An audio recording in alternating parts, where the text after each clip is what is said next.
पहले मैं ये बता देता हूँ कि इन्वायरमेंट वेरिएबल्स क्या हैं और क्यों हम यूज़ करते हैं, क्या प्रॉब्लम ये सॉल्व करते हैं। तो एक एक एग्ज़ाम्पल से समझते हैं।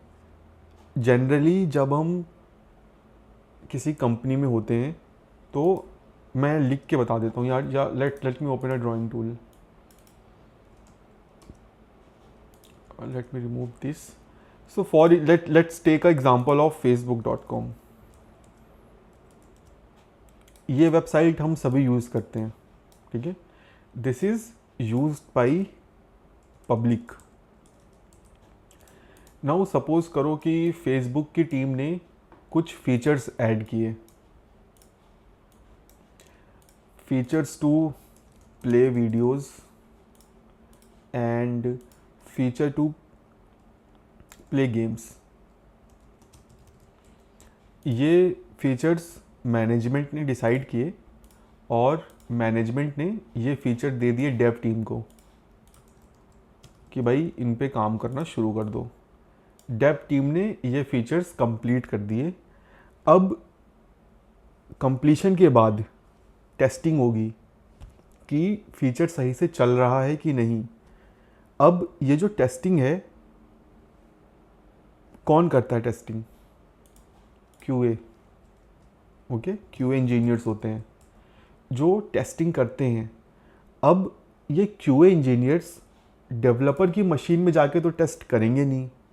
ओके, तो जनरली हम क्या करते हैं कि जिस तरह से एक हमारा facebook.com URL है, हम एक दूसरा URL बनाते हैं, फॉर एग्ज़ाम्पल स्टेज या फिर लाइक से qa.facebook.com, और वहाँ पे जो डेव टीम ने बनाया है वो हम डिप्लॉय कर देते हैं। QA यहाँ पर टेस्टिंग करता है, जब ग्रीन दे देता है कि भाई just a second, all okay, फिर डेवलपर्स क्या करते हैं, सारी चीज़ों को मूव कर देते हैं facebook.com में। तो ये एक फ्लो होता है, जनरली हर कंपनी में ऐसा ही होता है। एक प्रोडक्शन इन्वायरमेंट होता है, टेक्निकल टर्म्स में इसको इन्वायरमेंट बोलते हैं, लाइक से प्रोडक्शन इन्वायरमेंट, ठीक है। That is used by general public, general clients, इस तरह से। और जो दूसरे इन्वायरमेंट्स होते हैं उनको हम लाइक से टेस्ट इन्वायरमेंट या फिर डेव इन्वायरमेंट या फिर स्टेज इन्वायरमेंट या फिर क्यूए इन्वायरमेंट या फिर प्री प्रॉड इन्वायरमेंट, हर कंपनी में डिफरेंट इन्वायरमेंट बोला जाता है और हर कंपनी के अलग अलग लाइक से रूल्स और फ्लो होते हैं, बट एजेंडा सेम होता है। प्रोडक्शन इन्वायरमेंट में डिप्लॉय करने से पहले हम एक टेम्प्ररी इन्वायरमेंट में चीज़ों को डिप्लॉय करेंगे, वहाँ पर टेस्ट करेंगे, जब ऑल ओके होगा तब हम प्रोडक्शन में मूव करेंगे। अभी अगर मेरे पास अलग अलग इन्वायरमेंट्स हैं तो APIs के URL भी चेंज होंगे। अभी अगर मैं facebook.com में हूँ तो यहाँ पे जो APIs लग रही होंगी वो facebook.com में जा रही होंगी। अभी जो मैंने QA इन्वायरमेंट बनाया था, अब अगर मैं वहाँ पे जो APIs हैं वो मैं facebook.com की यूज़ करूँगा तो उससे प्रॉब्लम होगी। मेरे QA जो अकाउंट्स बनाएंगे टेस्टिंग के लिए वो प्रोडक्शन में भी ऐड हो जाएंगे। So this is a bad thing. हम क्या करते हैं, हम फ्रंट एंड के साथ साथ बैक एंड की भी कॉपीज़ बनाते हैं। जिस तरह से फ्रंट एंड का URL बना qa.facebook.com, उसी तरह से DB भी रेप्लिकेट होता है। जितने जितने इन्वायरमेंट्स उतने database, okay, so that particular environment specific database को अपडेट करे। अगर मैं QA इन्वायरमेंट में हूँ तो QA इन्वायरमेंट का ही डेटा मैं अपडेट करूँ, QA इन्वायरमेंट की APIs में यूज़ करूँ। सो अभी मेरे पास देखो क्या सीन है। अब मेरे पास सोर्स कोड एक है, okay. Now I have multiple environments, this is dev env, prod env, qa env। अब सोर्स कोड एक है, इन्वायरमेंट 3 है, मेरे पास API का जो URL है वो तो मैं किसी एक वेरिएबल में ही रखूँगा ना, राइट? ऐसे कुछ const API URL is equal to www.facebook.com। अब अगर इन्वायरमेंट मेरे पास अलग हैं तो सबसे पहले मुझे कॉन्स्ट को लेट करना पड़ेगा और फिर वाया लाइक से डिफरेंट वेज मैं URL चेक कर सकता हूँ कि URL में स्टेज है, डेव है, क्या है। तो मैं कुछ ऐसा कर सकता हूँ, if URL contains stage then API URL is equal to www.qa.facebook.com और फिर इसको मैं मल्टीपल टाइम्स लिख दूंगा। अगर डेव है तो डेव हो। This is one way of doing it, but एक लार्ज कोड बेस में हमारे पास API URL के अलावा भी कई सारी चीज़ें होती हैं। फॉर एग्ज़ाम्पल लाइक से हमने कोई थर्ड पार्टी लाइब्रेरी यूज़ किया है, उसका की हो गया, टोकन हो गया। हमारे पास API एंड पॉइंट के अलावा और भी कई सारे URL होते हैं। फॉर एग्ज़ाम्पल डॉक्यूमेंटेशन URL हो गया, ठीक है। तो हर जगह इफ़ एल्स लगाना हमारे कोड को लाइक से पॉल्यूट कर देगा। अगेन लाइक से ये मुझे रोकेगा नहीं। अगर मैं ये तरीका यूज़ करना चाहूँ I can completely use it, there is nothing wrong with this approach. मैं सिंपली एक कॉमन फाइल बनाऊँगा लाइक से to get these values, okay, और मैं उसको मेंटेन करते चलूँगा, बट वो स्केलेबल नहीं होगा। हर बार मुझे एक बड़ी सी फाइल में जाके चेंज करना पड़ेगा। तो ये मैं डेफिनेटली कर सकता हूँ, ओके, इसमें कोई बुरी बात नहीं है। अगर मुझे नहीं आता इन्वायरमेंट नहीं करना, I can easily do this. मेरी एप्लीकेशन चलती रहे, बिजनेस चलता रहे, पैसे आते रहें, कोई ये नहीं देखने आ रहा कि मैंने इन्वायरमेंट फ़ाइल बनाई है कि नहीं बनाई है, ठीक है। तो इन्वायरमेंट फ़ाइल अगर हम बनाएंगे तो बस हमारा ये इफ़ एल्स वाला काम आसान हो जाएगा, ठीक है। ये ट्रेडिशनल वे है जो हम पहले करते थे, अब भी कर सकते हैं, कोई हार्म नहीं है, कोई क्रैश कुछ नहीं होगा। बट एक इसका हम बेटर अप्रोच देखते हैं, बेटर वे देखते हैं। व्हाट इफ़ मैं अपने प्रोजेक्ट में कुछ फाइल्स बनाऊं, फॉर एग्ज़ाम्पल .env और लाइक से .env.prod और .env.dev, ठीक है। और this env I can use it as a my local, my like से स्टेज या कोई ऐसा इन्वायरमेंट जो कि बस डेवलपमेंट के लिए यूज़ हो रहा है। ये डेव को मैं चेंज कर देता हूँ, दिस इज़ कन्फ्यूजिंग, इसको हम QA कर देते हैं, okay. This .env is for dev environment. For example अगर मैं यहाँ पे कोई कॉन्स्टेंट क्रिएट कर दूँ, लाइक से डॉक्यूमेंटेशन का ही कर लेते हैं, documentation link is equal to dev का लिंक, ओके। नाउ और env prod में भी यही करते हैं और QA में भी यही करते हैं, और यहाँ पे QA का लिंक, prod का लिंक। तो अब देखो ये जो मैंने यहाँ पे इफ एल्स लिखा था, मैंने इस इफ एल्स को ब्रेक कर दिया 3 फाइल में, env prod, env QA, okay. अब अगर मैं इसको यूज़ करना चाहूँ, लाइक से अगर मैं इस डॉक्यूमेंटेशन लिंक को अपने console.log में, इस ऐप में जाके console.log कर दूँ सिंपली डॉक्यूमेंटेशन लिंक और कंसोल करूं, तो मुझे यहाँ पे सिंपली एरर आ रही है कि documentation link is not defined. तो अब एरर सिंपली इसीलिए आ रही है क्योंकि ऐसा कोई वेरिएबल है ही नहीं, रिएक्ट को तो पता ही नहीं है कि मैंने ऐसा कुछ env में बनाया है। तो अभी देखो, अभी अगर मैं वेब पैक यूज़ कर रहा हूँ, ठीक है, तो वेब पैक में इन्वायरमेंट वेरिएबल को यूज़ करने का जो तरीका है वो अलग है, that is process dot env और डॉट तुम्हारे इन्वायरमेंट वेरिएबल का नाम, जैसे कि documentation link. This is the Webpack way. What is the Vite way, क्योंकि हम वाइट में काम कर रहे हैं, इम्पोर्ट डॉट मेटा है वाइट में। तो लेट मी रिफ्रेश इट।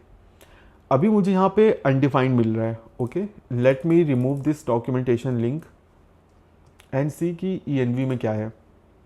तो देखो, env में मुझे कुछ चीज़ें मिल रही हैं कि this is not a production environment, this is a development environment, और डेव इन्वायरमेंट इज़ ट्रू। यहाँ पे एक बेस यूआरएल दिख रहा है हमको।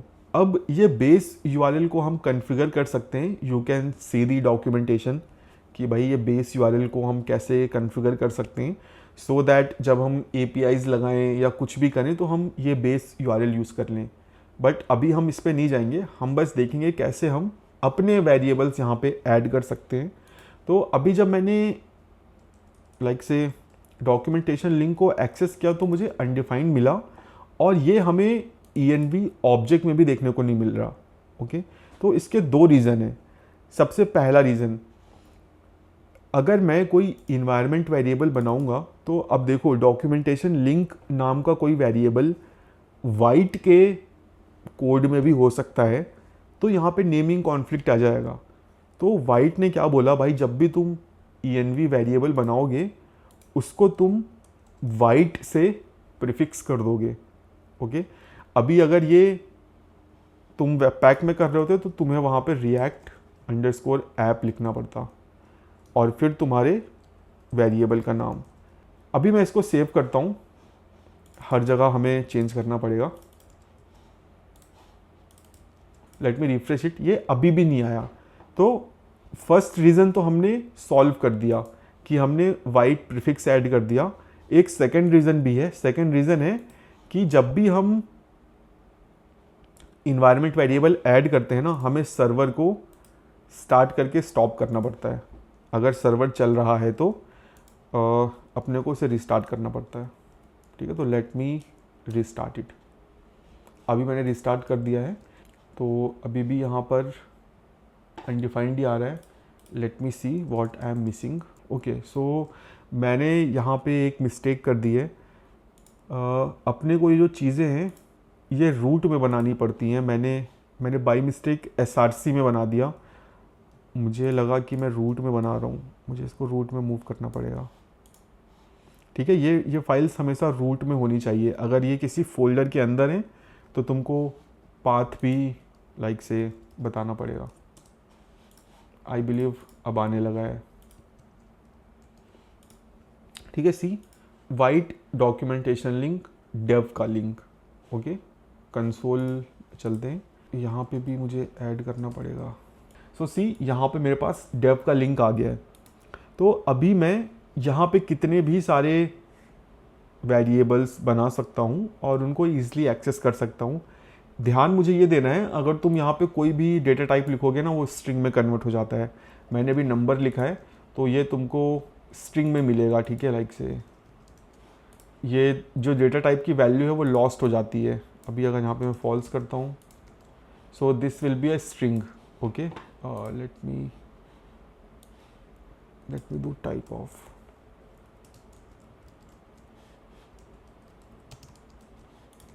ठीक है, सी स्ट्रिंग। तो तुम्हें हमेशा स्ट्रिंग में ही वैल्यूज़ मिलेंगी, तो तुम हमेशा उसका ध्यान रखना कि बूलियन रख के तुम चेक वेक मत लगाना। ठीक है, डेव का लिंक। अब बात आती है कि अब मैं प्रॉड और QA इनको कैसे एक्सेस करूं। तो इनको एक्सेस करने के लिए हमें अपनी पैकेज जेसन में चलना पड़ेगा। अभी जब मैं बाय डिफ़ॉल्ट वाइट को रन कर रहा हूं तो ये डेव इन्वायरमेंट को पिक कर रहा है, क्योंकि वाइट में ये कॉन्फ़िगरेशन प्री बिल्ट है, इनबिल्ट है।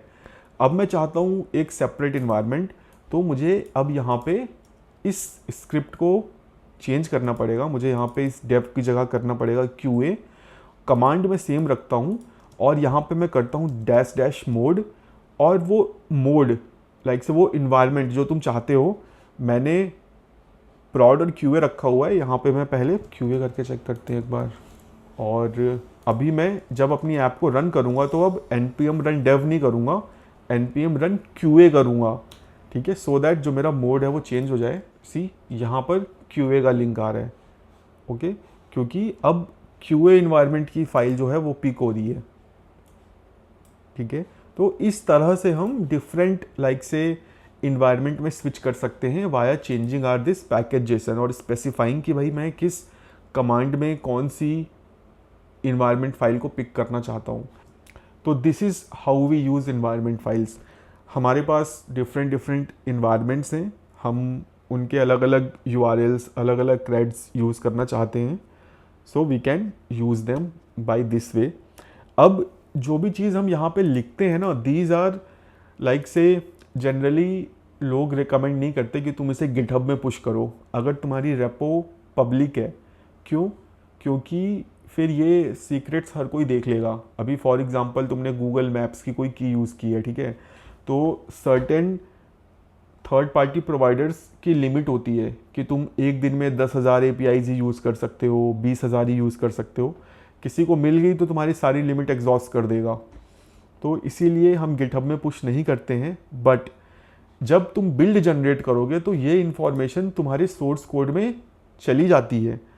अगर कोई बंदा तुम्हारी एप्लीकेशन को अपने ब्राउज़र में रन कर रहा है तो उसमें QA का लिंक होगा, like say this string value will be there. So अभी हम इसको चेक कर लेते हैं। मैं इसको बंद करता हूँ। Now I will run npm run build, okay, so that मेरी बिल्ड फाइल जनरेट हो जाए, ठीक है। बिल्ड कमांड रन हो गई, डिस्ट के अंदर बिल्ड बनता है। This is my JS file और लेट मी सर्च हियर का लिंक। सी जो वैल्यू है वो यहाँ पे एग्जैक्टली मुझे दिख रही है, ठीक है। बट जो हैकर होगा उसको नहीं पता ना भाई कि ये किस चीज़ की है। अगर फॉर्मेटिंग वगैरह सेम है, अब देखो जनरली कोई कैसे पता कर सकता है। अब अगर किसी के पास गूगल मैप्स की है तो उसको पता है कि इस फॉर्मेट में होती है, वो देख के पता कर लेगा कि ये गूगल मैप की है, ओके। सो जो भी चीज़ तुम इन्वायरमेंट वेरिएबल में लिखते हो, बिल्ड जब जनरेट होता है तो वो रिप्लेस हो जाती है, वो वहाँ पे वैल्यू रहती है, ठीक है। तो कुछ भी सिक्योर नहीं होता। You have to keep this in your mind, okay. So यही है भाई इन्वायरमेंट्स डिफरेंट कि किस तरह से तुम कॉन्फ़िगर करते हो, कैसी कैसी फाइल्स क्रिएट करते हो और कैसे यूज़ करते हो।